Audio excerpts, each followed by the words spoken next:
Welcome to the Institute of Asian Studies at University of Brunei Darul Salam. I'm Victor King, Professor of Borneo Studies here, and today I'm talking with Professor Ooi Keat Gin, Professor of History at Universiti Sains Malaysia, Penang, who's visiting the Academy of Brunei Studies here to undertake an edited project on Brunei, which I hope we'll talk about in a little while.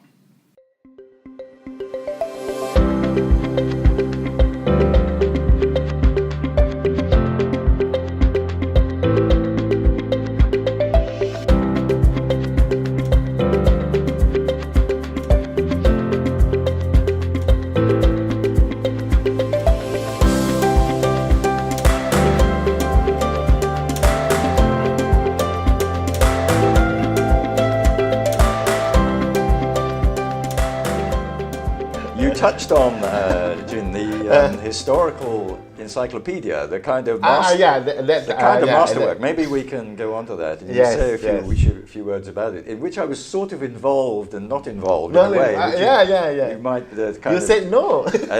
Well, yes, okay. Well, just explain a little bit about how you got into a 3-volume historical encyclopedia of Southeast Asian history. In the middle of that, Professor John Mixick met me in Yangon while I was in the middle of this work, and he told me, Jin, do you know what you are into?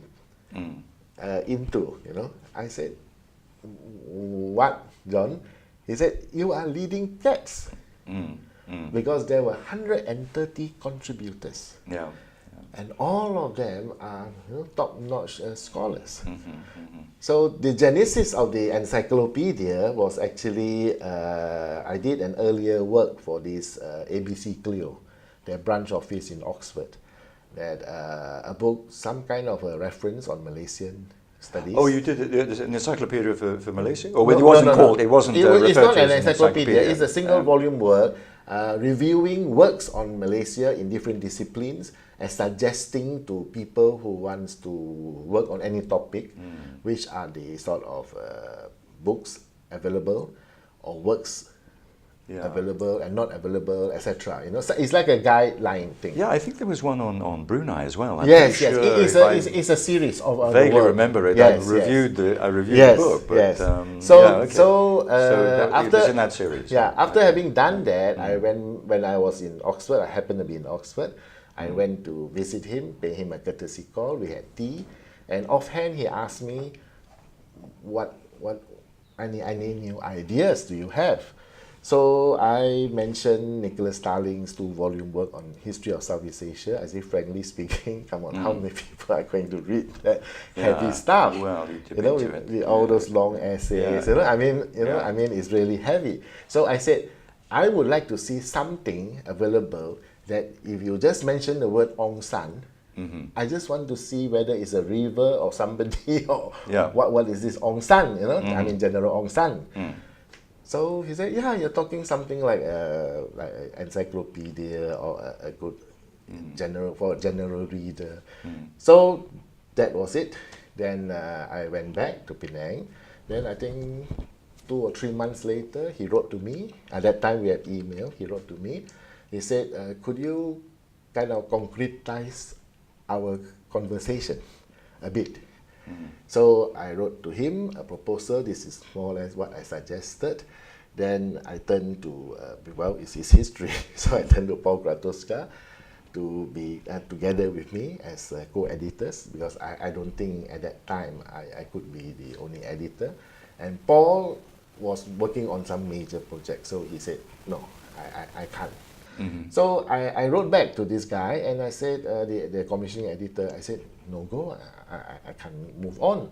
So he said, no. He said, move on. We have confidence that you can do it. Then at that time, I was in Canberra and I met up with Professor Anthony Milner, and Milner took me apart to sit. We had coffee and he said, come, let us strategize. You have a board of these experts, and each one of them he suggested that will deal with all the scholars. So So I said, okay. He said, let Terry handle all those anthropologists. Let John Mixick handle all those archaeologists. And for the first time I heard, he said, these people are very contentious. I didn't know. I didn't know. But he said, no, John can handle them. Don't worry. He said, don't worry. Yeah. So from that platform, I started inviting people. And it all turned out 130 contributors.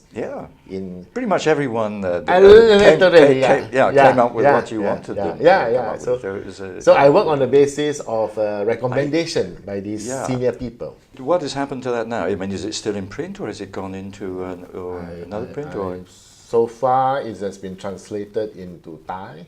Oh. Janvit Kasatsuri and Thammasat University did in Thai. So what I did was I just connect them with the publisher and let them discuss among themselves exactly. Apparently, what I heard was they did not use the same images. They had their own stuff. And I'm not very sure if the Chinese have done it or not, but nobody contacted me. And in Malaysia, no, they're not. They weren't interested in translating it into Bahasa. No, apparently. And Indonesia. As well. I don't know. I went to attend the opening of Anthony Reid's Asia Research Institute in Singapore, and I think it was lunch in a very nice mansion. I can't remember, Alsagov mansion or something like that. So the one elderly guy, well, definitely older than me, he sat next to me and he turned to me and asked, "Young man, what are you working on?" I said, "Well, this encyclopedia thing."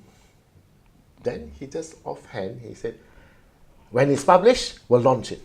And that was Professor Winstock.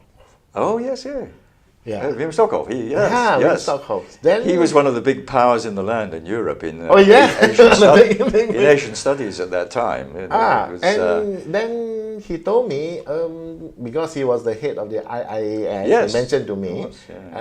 Then he said, "We'll do in Leiden." He said. Then after, I think the second course or third course when we were eating, then he turned back again and he said, "I think Leiden is too small for you. You're a big guy. We'll do it in Amsterdam." I said, "Thank you very much." Of course. Was this when I met you? There was an occasion when I gave a paper. Presentation in Amsterdam. You were there. I was talking about my views of Southeast Asia studies, and so on and so forth. And then you gave an introduction to the encyclopedia. Wim, when I went to Amsterdam, I think early in the year, he asked me. He heard that I was in Amsterdam at the IAS, and so he kind of said, "Come to Leiden. We'll discuss matters." So went into his office, and he got his own 3 other, his assistants, so we discussed. He said, "We'll do it in," I think, was it November or December? I can't remember. He said, "We'll do that. You come along." So I said, "Should we do some kind of seminar together with it, etc.?" He said, "Okay, yeah, of course." He said, we can arrange that." And I always remember the phrase he said, "It's good doing business with you." What was the date? Can you remind me of the date of publication of the encyclopedia? 2004. Yes, because it was the early 2000s, which were for the launch in Amsterdam.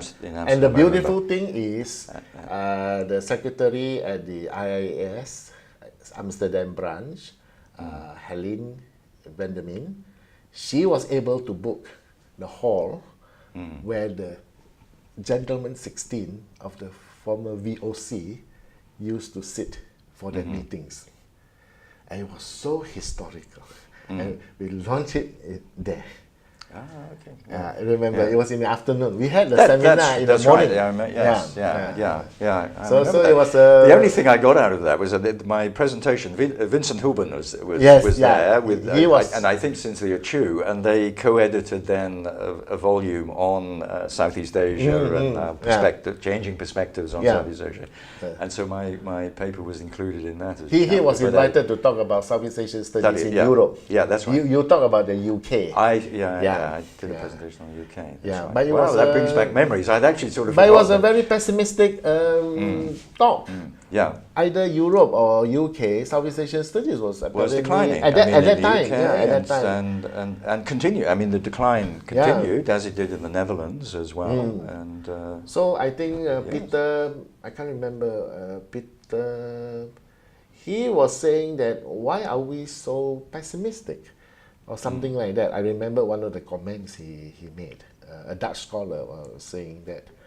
yeah, I think it was an issue of you know the changing higher education market as well. You know, with the introduction of student fees, greater financial pressures on students, and so on, and then you know much more careful choice about, well, if I take a first degree at a university, you know, how is that going to get me a job, employment, and Southeast Asian studies with Indonesian language or Thai language didn't seem that attractive at the time. And that probably affected the center, correct? Yeah, of course. Our undergraduate recruitment fell off, and then the university decided that the center would have to close. We weren't generating sufficient volume of students and so on. It's a pity.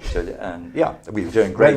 When they start looking at dollars and cents. Yeah, we were doing great at the research level and postgraduate training and so on, but at the undergraduate level, you know, to try and get even sort of 40, 50 undergraduate students per year studying Indonesian or Thai or was impossible for us.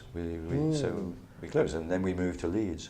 That was the background to that. And Leeds, you mean you had more students there?